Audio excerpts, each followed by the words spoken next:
Hello everyone, स्वाध्याय के हमारे आज के सेशन में आपका हार्दिक स्वागत है।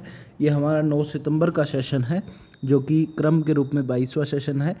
इसमें हम वर्ड हिस्ट्री, हिंदी और इंग्लिश टॉपिक सब्जेक्ट में और टॉपिक में हम विश्व युद्धों का प्रभाव, शब्द युग्म और वन वर्ड सब्स्टिट्यूट पढ़ रहे हैं। टेलीग्राम चैनल से आप लोग लिंक के थ्रू जुड़ सकते हैं। डिस्क्रिप्शन में भी लिंक प्रोवाइड की गई है। ये हमारे चैनल का संक्षिप्त परिचय है। यदि आप नए हैं तो चैनल पर इसको पॉज करके इसके बारे में ज़रूर जानकारी लें, और साथ ही हमारे आप पिछले वीडियोस भी देख सकते हैं। ये हमारे आज के प्रश्न हैं। प्रथम विश्व युद्ध का तात्कालिक कारण क्या था? ये हमें 50 शब्दों में बताना है। दूसरा, प्रथम विश्व युद्ध के उपरांत आयोजित पेरिस शांति सम्मेलन क्या था? ये भी 50 शब्दों में बताना है। तीसरा है, अनियंत्रित प्रेस किस प्रकार से प्रथम विश्व युद्ध का कारण बनी, व्याख्या करें। ये भी 50 शब्द में बताना है। तो पहले प्रश्न पर चलते हैं। प्रथम विश्व युद्ध का तात्कालिक कारण क्या था? मानव इतिहास के सबसे विभत्स युद्धों में गिने जाने वाले प्रथम विश्व युद्ध किसी एक आकस्मिक घटना का परिणाम न होकर कई कारणों का प्रतिफल था। ऑस्ट्रिया व सर्बिया के सर्वस्लाव आंदोलन के दौरान बिगड़े संबंधों में युद्ध के तात्कालिक कारण को पाया जा सकता है। उग्र स्लाव आंदोलनकारियों के संगठन, जिनमें 2 संगठन थे, एक था काला हाथ और दूसरा संगठन या मित्रु। ये दोनों संगठन थे आंदोलनकारियों के। इनके नाम हैं काला हाथ और संगठन या मित्रु। इनके द्वारा ऑस्ट्रिया के युवराज फर्डिनेंड की हत्या व इसकी ऑस्ट्रिया द्वारा प्रत्युत्तरात्मक जो कार्रवाई की गई, वही युद्ध का तात्कालिक कारण माना जाता है। तो एक तरह से हम कह सकते हैं कि ऑस्ट्रेलिया के युवराज फर्डिनेंड की हत्या और इसकी ऑस्ट्रिया द्वारा, ऑस्ट्रेलिया यदि मैंने बोला है तो आप उसको ऑस्ट्रिया समझिएगा, ऑस्ट्रिया के युवराज फर्डिनेंड की हत्या व इसकी ऑस्ट्रिया द्वारा की गई प्रति उत्तरात्मक कार्रवाई ही युद्ध का तात्कालिक कारण माना जाता है। अगला हमारा प्रश्न है, प्रथम विश्व युद्ध उपरांत आयोजित पेरिस शांति सम्मेलन का क्या अभिप्राय था? ये भी 50 शब्दों में हमें बताना है। तो इसमें हमने बताया कि प्रथम विश्व युद्ध की समाप्ति के उपरांत 1919 में पेरिस में एक शांति सम्मेलन आयोजित किया गया।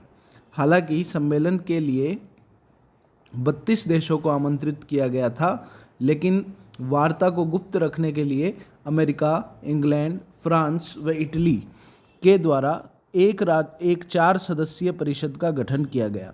विश्व शांति के मूल उद्देश्य से आयोजित इस सम्मेलन में पराजित राष्ट्रों को विजेताओं की प्रतिशोध की भावना से नहीं बचाया जा सकता। यानी जो पराजित राष्ट्र थे, जिनमें जर्मनी और ऑस्ट्रिया को हम मुख्य रूप से गिनते हैं, तो इन पराजित राष्ट्रों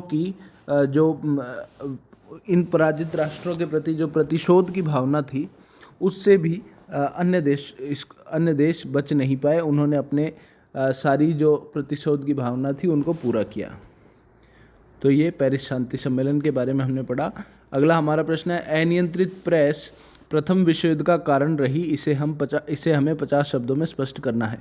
तो अभिव्यक्तिक स्वतंत्रता के रूप में समाचार पत्र देश विशेष की विचारधाराओं का प्रतिनिधित्व करते हैं। प्रथम विश्व युद्ध के दौरान सभी देश उग्र राष्ट्रीयता की भावना से प्रेरित हो विभिन्न घटनाओं को उत्तेजक रूप से प्रकाशित कर रहे थे। इसी दौरान ब्रिटेन के समाचार पत्रों के द्वारा जब जर्मन सम्राट विलियम द्वितीय के नीतियों की आलोचना की गई, तो जर्मनी ने इसे विरोध की दृष्टि से देखा। फर्डिनेंड की हत्या के बाद ऑस्ट्रिया व सर्बिया में भी इस प्रकार की प्रतिस्पर्धा देखने को मिली। इस प्रकार इन समाचार पत्रों ने युद्ध को भड़काने में महत्वपूर्ण भूमिका निभाई। तो हम पढ़ पा रहे हैं कि अभिव्यक्तिक स्वतंत्रता किस तरह से विश्व युद्ध का एक कारण बनी। तो ये हमने 50 शब्दों में पढ़ा। अब हम चलते हैं हिंदी सेशन में। हिंदी में शब्द युग में हमारा टॉपिक चल रहा था, जबकि 137 हमने पिछले सेशंस में डिस्कस कर लिए। अब हम शुरू कर रहे हैं 138 से। दूत और द्यूत। दूत का अर्थ होता है संदेशवाहक, जबकि द्यूत का अर्थ होता है जुआ। अगला है द्वीपी, द्वीप, द्वीप और द्वीप। द्वीपी का अर्थ निकलता है बाघ, चीता या हाथी से, और द्वीप का अर्थ निकलता है टापू से। द्वीप का अर्थ निकलता है हाथी से, और दीप का अर्थ निकलता है दीपक से। द्वार या द्वारा। द्वार का अर्थ निकलता है दरवाज़ा, और दारा का अर्थ निकलता है स्त्री। उसके बाद में देव और देव, देव और देव, देव देव का अर्थ देवता और देव का अर्थ भाग्य। उसके बाद में दाख और धाक, दाख का अर्थ एक सूखा फल और धाक का अर्थ दबदबा। अगला है दावा, वाद और दावा, धावा और द्यावा। दावा का अर्थ निकलता है वाद, धावा का अर्थ निकलता है हमला और द्यावा का अर्थ निकलता है आकाश। फिर अगला है ध्येय, ध्येय और देय। ध्येय का अर्थ निकलता है धारण करने योग्य, जबकि ध्येय, ध्य आधा ध्य ये और यह, ध्येय इसका अर्थ निकलता है उद्देश्य और देय का अर्थ निकलता है देने योग्य। फिर हम बात करते हैं धान और धान्य। धान का अर्थ है चावल और धान्य का अर्थ है अनाज। नंदी और नांदी, नंदी का अर्थ है शिव का वाहन, नांदी का अर्थ है मंगलाचरण।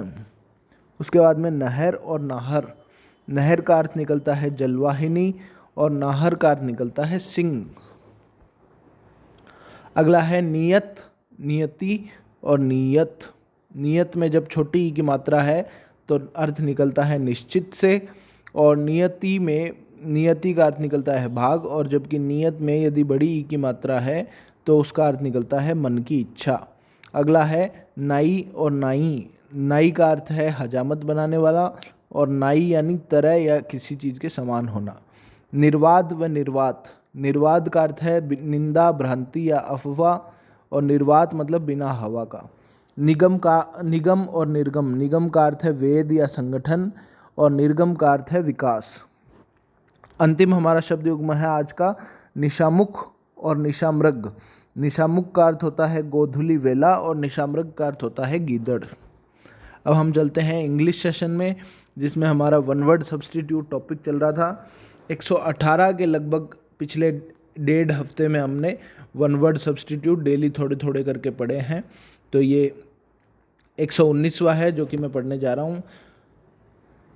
A thing or act which is based on law, that is called as legal, कानूनी। A person who knows many languages is called as linguist, भाषाविद। उसको बाद में that which can be read easily, ऐसा जिसे आसानी से पढ़ा जा सके, पठनीय हो जो, उसको बोलते हैं legible। उसके बाद में device used for disposing of waste matter from body, that is called as lavatory, शौचालय जिसको हम बोलते हैं।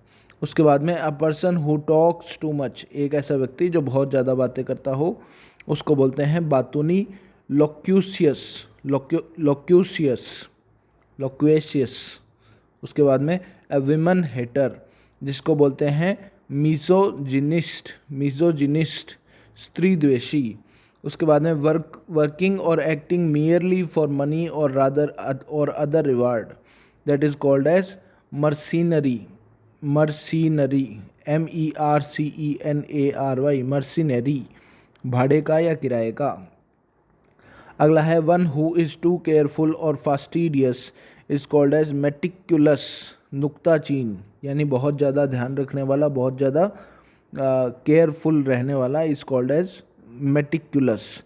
अगला है a young unmarried women fresh unpolluted is called as maiden, कन्या जिसको बोलते हैं, MAIDEN है ये, MAL की जगह MAI पढ़िएगा आप इसे। उसके बाद में murderer of one's mother is called as matricide, मातृ हत्या जिसको बोलते हैं। The state of being married is called as matrimony, विवाह। उसके बाद में a hater of mankind is called as misanthropist, is called as मानवदेशी। उसके बाद में the rule of the crowd is called as mobocracy, भीड़तंत्र जिसे हम बोलते हैं। अगला है a paper written by hand is called as manuscripts, हस्तलिपि, लिखित या हस्तलिपि जिसको हम बोलते हैं मैन्यूस्क्रिप्ट्स, तो उसका अर्थ निकलता है a paper written bye hands. अगला है that which is done with hand is manual, ऐसा जो हाथ से किया गया है इज कॉल्ड एज मैनुअल। अगला है marrying one person at a time is called as monogamy, यानी एक से अधिक एक समय में एक पत्नी या एक पति का होना इज कॉल्ड एज मोनोगैमी।